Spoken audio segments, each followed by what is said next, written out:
Illustration. As no objection was made to the young people's engagement with their aunt, and all Mr. Collins's scruples of leaving Mr. and Mrs. Bennet for a single evening during his visit were most steadily resisted, the coach conveyed him and his 5 cousins at a suitable hour to Meryton, and the girls had the pleasure of hearing, as they entered the drawing-room, that Mr. Wickham had accepted their uncle's invitation, and was then in the house. When this information was given, and they had all taken their seats, Mr. Collins was at leisure to look around him and admire, and he was so much struck with the size and furniture of the apartment, that he declared he might almost have supposed himself in the small summer breakfast parlour at Rosings, a comparison that did not at first convey much gratification, but when Mrs. Phillips understood from him what Rosings was, and who was its proprietor, when she had listened to the description of only one of Lady Catherine's drawing-rooms, and found that the chimney-piece alone had cost £800, she felt all the force of the compliment, and would hardly have resented a comparison with the housekeeper's room. In describing to her all the grandeur of Lady Catherine and her mansion, with occasional digressions in praise of his own humble abode, and the improvements it was receiving, he was happily employed until the gentlemen joined them, and he found in Mrs. Phillips a very attentive listener, whose opinion of his consequence increased with what she heard, and who was resolving to retail it all among her neighbours as soon as she could. To the girls, who could not listen to their cousin, and who had nothing to do but to wish for an instrument, and examine their own indifferent imitations of china on the mantelpiece, the interval of waiting appeared very long. It was over at last, however. The gentleman did approach, and when Mr. Wickham walked into the room, Elizabeth felt that she had neither been seeing him before, nor thinking of him since, with the smallest degree of unreasonable admiration. The officers of the shire were in general a very creditable, gentlemanlike set, and the best of them were of the present party, but Mr. Wickham was as far beyond them all in person, countenance, air, and walk, as they were superior to the broad-faced stuffy Uncle Phillips, breathing port wine, who followed them into the room. Illustration. The Officers of the Shire. Copyright 1894 by George Allen. Mr. Wickham was the happy man towards whom almost every female eye was turned, and Elizabeth was the happy woman by whom he finally seated himself, and the agreeable manner in which he immediately fell into conversation, though it was only on its being a wet night, and on the probability of a rainy season, made her feel that the commonest, dullest, most threadbare topic might be rendered interesting by the skill of the speaker. With such rivals for the notice of the fair as Mr. Wickham and the officers, Mr. Collins seemed to sink into insignificance. To the young ladies he certainly was nothing, but he had still at intervals a kind listener in Mrs. Phillips, and was, by her watchfulness, most abundantly supplied with coffee and muffin. When the card tables were placed, he had an opportunity of obliging her, in return, by sitting down to whist. "I know little of the game at present," said he, "but I shall be glad to improve myself, for in my situation of life." Mrs. Phillips was very thankful for his compliance, but could not wait for his reason. Mr. Wickham did not play at whist, and with ready delight was he received at the other table between Elizabeth and Lydia. At first there seemed danger of Lydia's engrossing him entirely, for she was a most determined talker, but being likewise extremely fond of lottery tickets, she soon grew too much interested in the game, too eager in making bets and exclaiming after prizes, to have attention for anyone in particular. Allowing for the common demands of the game, Mr. Wickham was therefore at leisure to talk to Elizabeth, and she was very willing to hear him, though what she chiefly wished to hear she could not hope to be told, the history of his acquaintance with Mr. Darcy. She dared not even mention that gentleman. Her curiosity, however, was unexpectedly relieved. Mr. Wickham began the subject himself. He inquired how far Netherfield was from Meryton, and, after receiving her answer, asked in a hesitating manner how long Mr. Darcy had been staying there. "About a month," said Elizabeth, and then, unwilling to let the subject drop, added, "He is a man of very large property in Derbyshire, I understand." "Yes," replied Wickham, "his estate there is a noble one. A clear 10,000 per annum. You could not have met with a person more capable of giving you certain information on that head than myself, for I have been connected with his family, in a particular manner, from my infancy." Elizabeth could not but look surprised. "You may well be surprised, Miss Bennet, at such an assertion, after seeing, as you probably might, the very cold manner of our meeting yesterday. Are you much acquainted with Mr. Darcy?" "As much as I ever wished to be," cried Elizabeth, warmly. "I have spent 4 days in the same house with him, and I think him very disagreeable." "I have no right to give my opinion," said Wickham, "as to his being agreeable or otherwise. I am not qualified to form one. I have known him too long and too well to be a fair judge. It is impossible for me to be impartial. But I believe your opinion of him would in general astonish, and, perhaps, you would not express it quite so strongly anywhere else. Here you are in your own family. Upon my word, I say no more here than I might say in any house in the neighborhood, except Netherfield. He is not at all liked in Hertfordshire. Everybody is disgusted with his pride. You will not find him more favorably spoken of by anyone." "I cannot pretend to be sorry," said Wickham, after a short interruption, "that he or that any man should not be estimated beyond their deserts, but with him I believe it does not often happen. The world is blinded by his fortune and consequence, or frightened by his high and imposing manners, and sees him only as he chooses to be seen. I should take him, even on my slight acquaintance, to be an ill-tempered man." Wickham only shook his head. "I wonder," said he, at the next opportunity of speaking, "whether he is likely to be in this country much longer. I do not at all know, but I heard nothing of his going away when I was at Netherfield. I hope your plans in favor of the shire will not be affected by his being in the neighborhood." "Oh no, it is not for me to be driven away by Mr. Darcy. If he wishes to avoid seeing me he must go. We are not on friendly terms, and it always gives me pain to meet him, but I have no reason for avoiding him but what I might proclaim to all the world, a sense of very great ill-usage, and most painful regrets at his being what he is. His father, Miss Bennet, the late Mr. Darcy, was one of the best men that ever breathed, and the truest friend I ever had, and I can never be in company with this Mr. Darcy without being grieved to the soul by 1,000 tender recollections. His behavior to myself has been scandalous, but I verily believe I could forgive him anything and everything, rather than his disappointing the hopes and disgracing the memory of his father." Elizabeth found the interest of the subject increase, and listened with all her heart, but the delicacy of it prevented further inquiry. Mr. Wickham began to speak on more general topics, Meryton, the neighborhood, the society, appearing highly pleased with all that he had yet seen, and speaking of the latter, especially, with gentle but very intelligible gallantry. It was the prospect of constant society, and good society, he added, which was my chief inducement to enter the shire. I know it to be a most respectable, agreeable corps, and my friend Denny tempted me further by his account of their present quarters, and the very great attentions and excellent acquaintance Meryton had procured them. Society, I own, is necessary to me. I have been a disappointed man, and my spirits will not bear solitude. I must have employment and society. A military life is not what I was intended for, but circumstances have now made it eligible. The church ought to have been my profession. I was brought up for the church, and I should at this time have been in possession of a most valuable living, had it pleased the gentleman we were speaking of just now. Indeed. Yes, the late Mr. Darcy bequeathed me the next presentation of the best living in his gift. He was my godfather, and excessively attached to me. I cannot do justice to his kindness.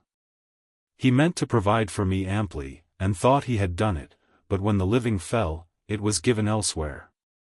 Good heavens, cried Elizabeth, but how could that be? How could his will be disregarded? Why did not you seek legal redress? There was just such an informality in the terms of the bequest as to give me no hope from law. A man of honor could not have doubted the intention, but Mr. Darcy chose to doubt it or to treat it as a merely conditional recommendation, and to assert that I had forfeited all claim to it by extravagance, imprudence, in short, anything or nothing. Certain it is that the living became vacant 2 years ago, exactly as I was of an age to hold it, and that it was given to another man, and no less certain is it, that I cannot accuse myself of having really done anything to deserve to lose it. I have a warm unguarded temper, and I may perhaps have sometimes spoken my opinion of him, and to him, too freely. I can recall nothing worse. But the fact is, that we are very different sort of men, and that he hates me. This is quite shocking. He deserves to be publicly disgraced. Some time or other he will be, but it shall not be by me. Till I can forget his father, I can never defy or expose him. Elizabeth honored him for such feelings, and thought him handsomer than ever as he expressed them. But what, said she, after a pause, can have been his motive? What can have induced him to behave so cruelly? A thorough, determined dislike of me, a dislike which I cannot but attribute in some measure to jealousy.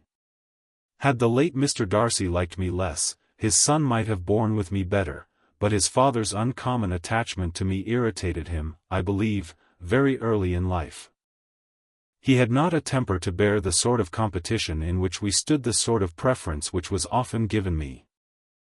I had not thought Mr. Darcy so bad as this, though I have never liked him. I had not thought so very ill of him. I had supposed him to be despising his fellow creatures in general, but did not suspect him of descending to such malicious revenge, such injustice, such inhumanity as this.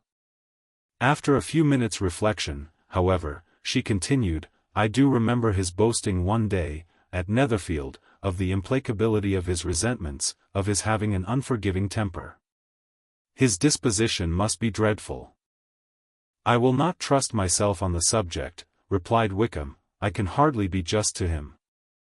Elizabeth was again deep in thought, and after a time exclaimed, to treat in such a manner the godson, the friend, the favourite of his father.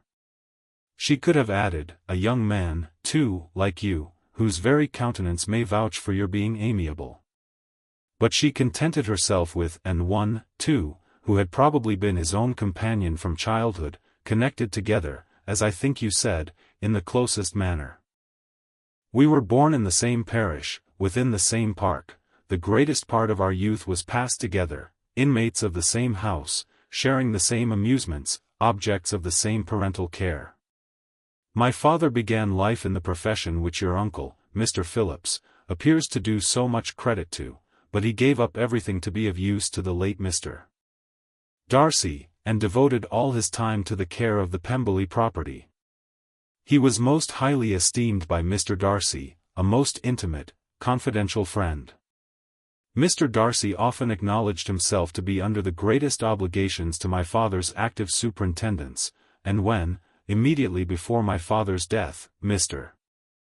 Darcy gave him a voluntary promise of providing for me, I am convinced that he felt it to be as much a debt of gratitude to him as of affection to myself. How strange, cried Elizabeth. How abominable. I wonder that the very pride of this Mr. Darcy has not made him just to you. If from no better motive, that he should not have been too proud to be dishonest, for dishonesty I must call it. It is wonderful, replied Wickham, for almost all his actions may be traced to pride, and pride has often been his best friend. It has connected him nearer with virtue than any other feeling. But we are none of us consistent, and in his behavior to me there were stronger impulses even than pride. Can such abominable pride as his have ever done him good? Yes, it has often led him to be liberal and generous, to give his money freely, to display hospitality, to assist his tenants, and relieve the poor. Family pride, and filial pride, for he is very proud of what his father was, have done this. Not to appear to disgrace his family, to degenerate from the popular qualities, or lose the influence of the Pemberley house, is a powerful motive. He has also brotherly pride, which, with some brotherly affection, makes him a very kind and careful guardian of his sister, and you will hear him generally cried up as the most attentive and best of brothers. What sort of a girl is Miss Darcy? He shook his head. I wish I could call her amiable. It gives me pain to speak ill of a Darcy, but she is too much like her brother, very, very proud. As a child, she was affectionate and pleasing, and extremely fond of me, and I have devoted hours and hours to her amusement. But she is nothing to me now. She is a handsome girl, about 15 or 16, and, I understand, highly accomplished. Since her father's death her home has been London, where a lady lives with her, and superintends her education. After many pauses and many trials of other subjects, Elizabeth could not help reverting once more to the first, and saying, I am astonished at his intimacy with Mr. Bingley. How can Mr. Bingley, who seems good humour itself, and is, I really believe, truly amiable, be in friendship with such a man? How can they suit each other? Do you know Mr. Bingley? Not at all. He is a sweet-tempered, amiable, charming man. He cannot know what Mr. Darcy is. Probably not, but Mr. Darcy can please where he chooses. He does not want abilities. He can be a conversable companion if he thinks it worth his while. Among those who are at all his equals in consequence, he is a very different man from what he is to the less prosperous. His pride never deserts him, but with the rich he is liberal-minded, just, sincere, rational, honorable, and, perhaps, agreeable, allowing something for fortune and figure. The whist party soon afterwards breaking up, the players gathered round the other table, and Mr. Collins took his station between his cousin Elizabeth and Mrs. Phillips. The usual inquiries as to his success were made by the latter. It had not been very great, he had lost every point, but when Mrs. Phillips began to express her concern thereupon, he assured her, with much earnest gravity, that it was not of the least importance, that he considered the money as a mere trifle, and begged she would not make herself uneasy. I know very well, madam, said he, that when persons sit down to a card table they must take their chance of these things, and happily I am not in such circumstances as to make 5 shillings any object. There are, undoubtedly, many who could not say the same, but, thanks to Lady Catherine de Bourgh, I am removed far beyond the necessity of regarding little matters. Mr. Wickham's attention was caught, and after observing Mr. Collins for a few moments, he asked Elizabeth in a low voice whether her relations were very intimately acquainted with the family of de Bourgh. Lady Catherine de Bourgh, she replied, has very lately given him a living. I hardly know how Mr. Collins was first introduced to her notice, but he certainly has not known her long. You know of course that Lady Catherine de Bourgh and Lady Anne Darcy were sisters, consequently that she is aunt to the present Mr. Darcy. No, indeed, I did not. I knew nothing at all of Lady Catherine's connections. I never heard of her existence till the day before yesterday. Her daughter, Miss de Bourgh, will have a very large fortune, and it is believed that she and her cousin will unite the 2 estates. This information made Elizabeth smile, as she thought of poor Miss Bingley. Vain indeed must be all her attentions, vain and useless her affection for his sister and her praise of himself, if he were already self-destined to another. Mr. Collins, said she, speaks highly both of Lady Catherine and her daughter, but, from some particulars that he has related of her ladyship, I suspect his gratitude misleads him, and that, in spite of her being his patroness, she is an arrogant, conceited woman. I believe her to be both in a great degree, replied Wickham. I have not seen her for many years, but I very well remember that I never liked her, and that her manners were dictatorial and insolent. She has the reputation of being remarkably sensible and clever, but I rather believe she derives part of her abilities from her rank and fortune, part from her authoritative manner, and the rest from the pride of her nephew, who chooses that everyone connected with him should have an understanding of the first class. Elizabeth allowed that he had given a very rational account of it, and they continued talking together with mutual satisfaction till supper put an end to cards, and gave the rest of the ladies their share of Mr. Wickham's attentions. There could be no conversation in the noise of Mrs. Phillips's supper party, but his manners recommended him to everybody. Whatever he said, was said well, and whatever he did, done gracefully. Elizabeth went away with her head full of him. She could think of nothing but of Mr. Wickham, and of what he had told her, all the way home, but there was not time for her even to mention his name as they went, for neither Lydia nor Mr. Collins were once silent. Lydia talked incessantly of lottery tickets, of the fish she had lost and the fish she had won, and Mr. Collins, in describing the civility of Mr. and Mrs. Phillips, protesting that he did not in the least regard his losses at whist, enumerating all the dishes at supper, and repeatedly fearing that he crowded his cousins, had more to say than he could well manage before the carriage stopped at Longbourn House. Illustration. Delighted to see their dear friend again.